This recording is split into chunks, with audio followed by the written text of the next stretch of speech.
శ్రీ గురుభ్యో నమః. శ్రీ మహాగణపతే నమః. మార్చి 14వ తారీఖు నుంచి ఏప్రిల్ 14వ తారీఖు 30 రోజుల పాటు రవిగ్రహ సంచారం అనేది జరుగుతుందన్నమాట. రవిగ్రహ సంచారం ముందు మనం ముఖ్యంగా తెలుసుకోవాల్సిన రవి యొక్క ప్రభావం అనేది ఎలా ఉంటుంది జీవితంలో అనేది తెలుసుకోవాలి. సూర్యారాధన అనేది చాలా విశిష్టమైనది. సూర్యుడు కొన్ని స్థానాల్లో అత్యధికంగా యోగించేటువంటి గ్రహం అన్నమాట. అంటే గోచారం అనేది సపరేట్గా ఉంటుంది. అలాగే స్వజాతకంలో గురించి కూడా కొన్ని వీడియోస్ నేను చేయటం జరుగుతుంది. శుక్రమహర్దశ గురించి చేస్తున్నాం అన్నమాట ప్రజెంట్. అది కూడా వీడియోస్ తొందరలో రాబోతున్నాయి, అవి కూడా చూసుకోవచ్చు. ఇప్పుడు మనం చూసినట్లయితే రవి 0.58 డిగ్రీస్ పర్ డే అన్నమాట. అంటే 0.58 డిగ్రీస్ తన యొక్క సంచారం అనేది జరుగుతూ ఉంటుంది. ఆ యొక్క సంచార రీత్యా ఒక రాశిలో తన యొక్క ప్రభావం, ఒక ప్రయాణం అనేది 30 రోజుల పాటు గడుస్తూ ఉంటుంది. అంటే రవి ఎంత క్రమశిక్షణతో కలిగినటువంటి గ్రహమో మనం చెప్పుకోవచ్చు. జీవితంలో ఉన్నతమైనటువంటి స్థాయిలోకి వెళ్ళాలి అంటే సూర్యుడి యొక్క ప్రభావం అనేది జీవితంలో అధికంగా ఉంటే వాళ్ళు మంచి పేరు ప్రఖ్యాతులు తెచ్చుకోగలుగుతారు, సంఘంలో గౌరవం గుర్తింపు పొందగలుగుతారు.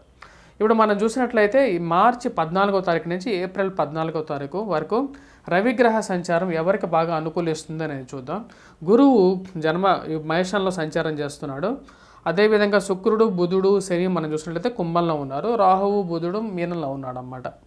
కుజుడు ఈ యొక్క మార్చి 15వ తారీఖున కుజగ్రహ మార్పు అనేది జరిగింది. దాని గురించి కూడా నేను చెప్పడం జరిగింది అన్నమాట.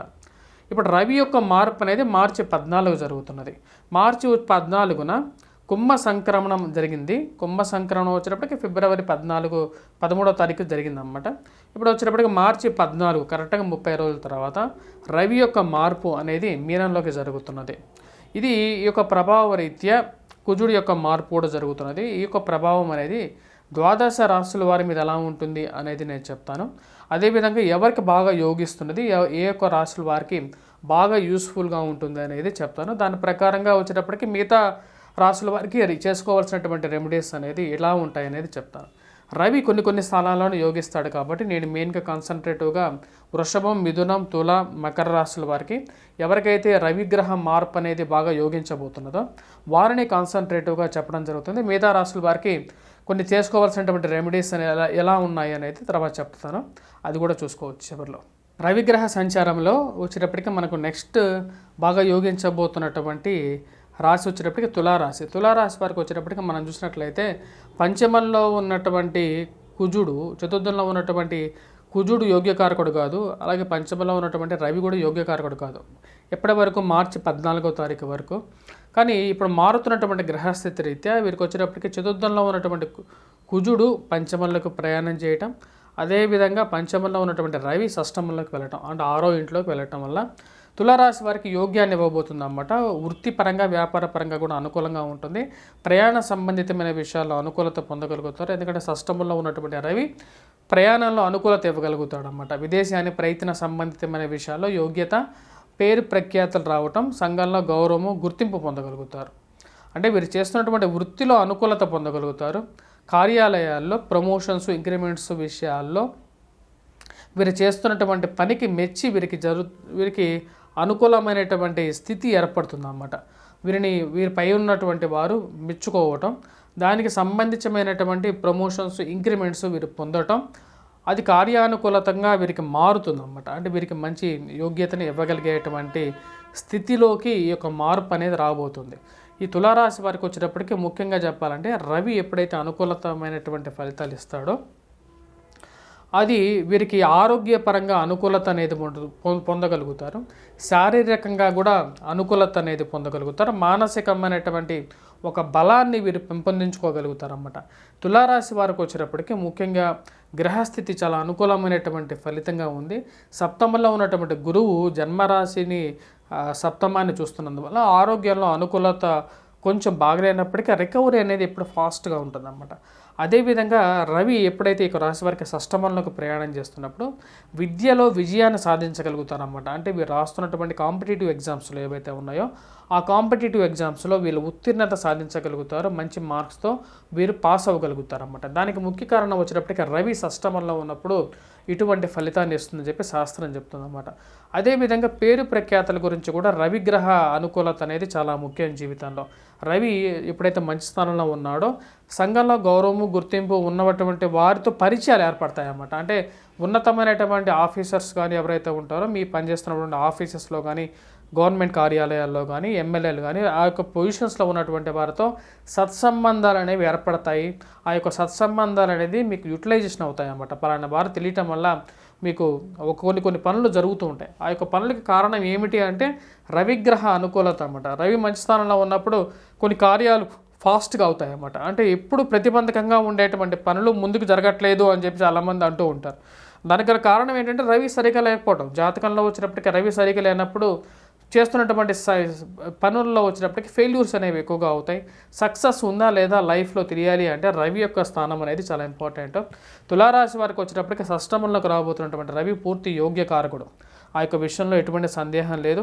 కాకపోతే ఇక రాశి వారికి పంచమంలోకి రాబోతున్నటువంటి కుజుడు యోగ్యాన్ని ఇవ్వట్లేదు. ఆ యొక్క విషయం కూడా చెప్తున్నాను.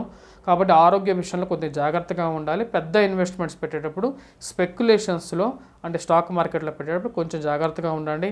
ఎందుకంటే పంచమంలో రాబోతున్నటువంటి కుజుడు యోగ్యాన్ని ఇవ్వట్లేదు. కాకపోతే రవి యోగ్యాన్ని ఇవ్వబోతున్నాడు. రాబోతున్నటువంటి నెల రోజుల పాటు ఈ యొక్క రాశి వారికి తులారాశి వారికి విద్యార్థులకి ఎవరైతే గ్రూప్స్ కానీ ఎగ్జామ్స్ కానీ ప్రిపేర్ అవుతున్నారో వారికి మరో అదేవిధంగా ఉద్యోగస్తులకి సంఘంలో పనిచేస్తున్నటువంటి రాజకీయ రంగ ప్రముఖులకి వీరందరికీ యోగ్యాన్ని ఇవ్వగలుగుతాడు అన్నమాట. మంచి స్థానంలో రవిగ్రహ సంచారం అనేది ఈ యొక్క రాశి వారికి పూర్తి యోగ్యాన్ని ఇవ్వగలిగేటువంటి స్థితిలో ఉన్నాడన్నమాట.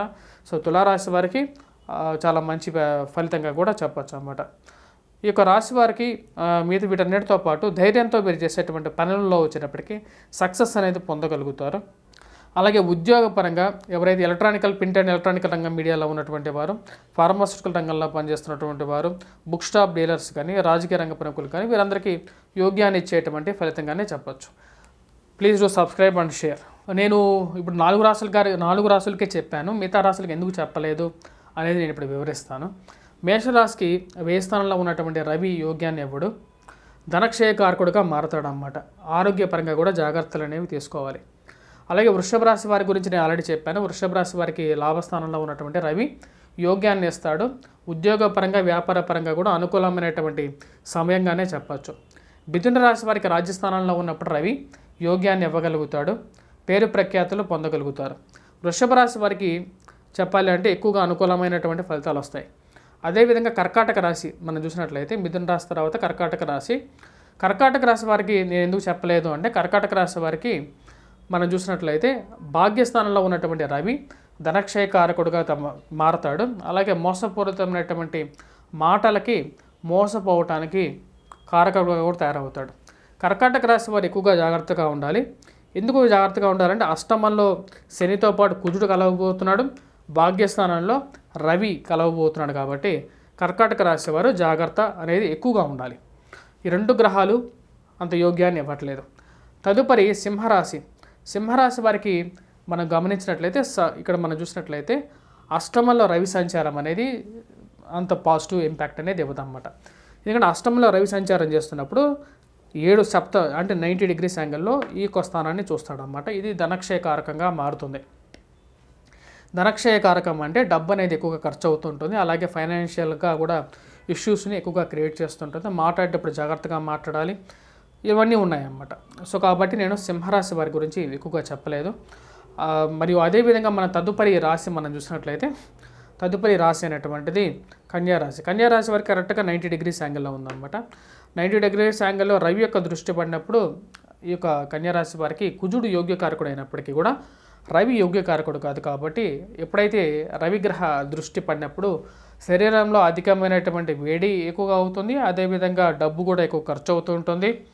మాట్లాడేటప్పుడు జాగ్రత్తగా కూడా మాట్లాడాలి ఈ యొక్క రాశివారు. తదుపరి రాశి మనం గమనించినట్లయితే తదుపరి రాశి అనేటువంటిది తులారాశి వారికి వచ్చేటప్పటికి యోగ్యకారకమైనటువంటి స్థితిలోకి రవి రాబోతున్నాడు అన్నమాట. దాని గురించి నేను చెప్పడం జరిగింది. అలాగే వృశ్చిక రాశి వారి గురించి ఎందుకు చెప్పలేదంటే పంచమంలోకి వచ్చినటువంటి రవి కూడా యోగ్యాన్ని ఇవ్వడు, ధనక్షయకారకుడిగా మారుతాడు. అదేవిధంగా ధనస్సు రాశి వారికి వచ్చేటప్పటికి చతుర్థంలోకి వస్తున్నటువంటి రవి వల్ల వచ్చేటప్పటికి సెల్ఫ్ డ్రైవింగ్లో జాగ్రత్తగా ఉండాలి. ఆరోగ్యాన్ని జాగ్రత్తగా చూసుకోవాలి. పిల్లల ఆరోగ్యాన్ని కొత్తగా ఇల్లు కొనేటప్పుడు కూడా జాగ్రత్తగా ఉండాలన్నమాట ఇల్లు. తదుపరి రాశి మనకు గమనించినట్లయితే రాశి వచ్చిన మకర రాశి వారికి తృతీయంలో ఉన్నటువంటి రవి యోగ్యకారకుడు, అందుకని ఇది మకర రాశి గురించి చెప్పాను.